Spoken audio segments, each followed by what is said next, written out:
When this started happening, it was very clear to me that even though it's not a basic research question, this is the most important thing that I could do at this time.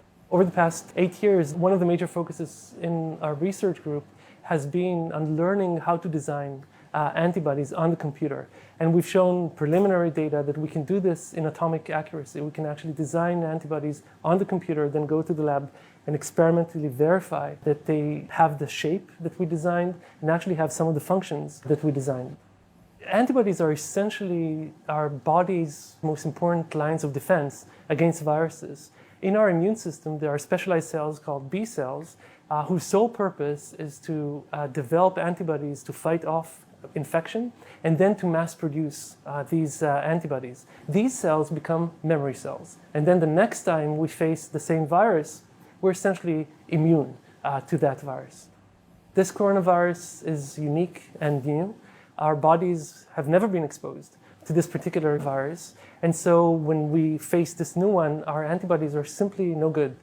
In my lab, we had already started working on SARS, the previous pandemic. And so when this started, we were actually quite ready to switch over to coronavirus because the viruses are quite similar to one another. So we already knew what the vulnerabilities are of coronavirus. And so we're targeting these vulnerabilities with our tools.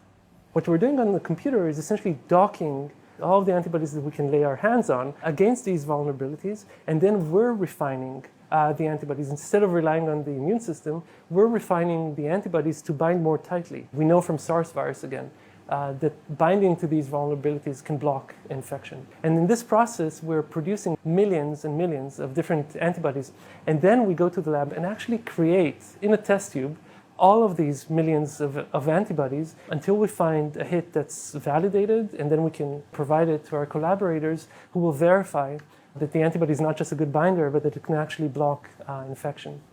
We're trying to do whatever we can in the process of developing a new vaccine or even in treatment against this deadly virus. It's widely understood that this is a unique time. People are sharing both reagents, probes for experiments, their information, data. We got the molecular structure of the coronavirus spike protein before publication from our collaborator, just as a, it's not just goodwill. Can you do anything with it? He's also sending us material so that we can do the experiments in our lab.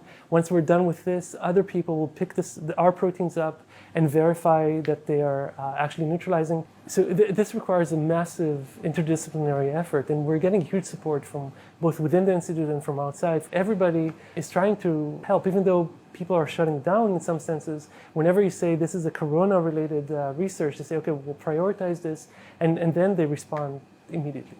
It's really a unique time and a very, I'd say, inspiring time for me as a scientist to see how the entire scientific community is coming together to solve what is probably the most important problem of our age, and where science can actually have such an immense impact on human society.